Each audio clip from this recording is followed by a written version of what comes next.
Tell the story, if you would, about how you started making those wines and asking artists to do those images for the bottles, for the labels. It goes back to this opening of the aperture thing that we were talking about. And also, what have you done in your life that you turned out to be good at? And so Richard and I became friends. I drank a lot of wine at the Little Nell, frankly. That's a good way to become somebody's friend. And he had been offered a bunch of different opportunities, and they weren't right for him. He was young. He hadn't had a lot of experience yet. The people that were trying to get him to do things were just going to give him the money and walk away, and he was going to really have a tough time. And I said to him, I said, you can't do these things because you're only going to get one bite at the apple. If you screw it up, they're not going to come back. So he said, yeah, but this is what's being offered to me. I said, Richard, what is it that you want to do? He said, if I had my choice, and then it goes back to like picking who you're going to curate, or for me, picking what's next in a film. He said, if I had my choice, I would make Grenache in Australia. And I was like, okay. Nobody was drinking Grenache from Australia. Nobody was interested in Grenache from Australia. They would basically throw it into the vat with everything else when they were making these red blends. And I said to him, Richard, why don't we do it in California? There's Grenache in California. He says, come to dinner tonight. So I go to dinner that night. He's got 10 bottles lined up on the counter. They're all in bags. You can't tell what's what. He said, taste. Order them from best to worst. All right. Drink. We drink some wine.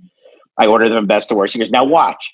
He takes out the best bottle. It's Australian. Second best Australian. Third best Australian. Fourth best Australian. And he says, that's why we're not going to make Grenache in California. I was like, okay, I think we're going to get a lot of frequent flyer miles. So I offered to do this project with him as a lark. And it was just going to be a little bit of wine. And if it didn't work out, we drink it ourselves. It would have been fine. Well, we hit something. We nailed something. First of all, we nailed it in terms of making Grenache in Australia safe for Americans to drink. And then Richard loves hip hop. I love hip hop.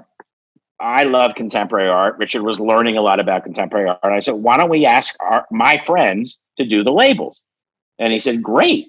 And so the first one was Anna Gaskell, who, is really the first artist I ever collected in depth and just fell head over heels for.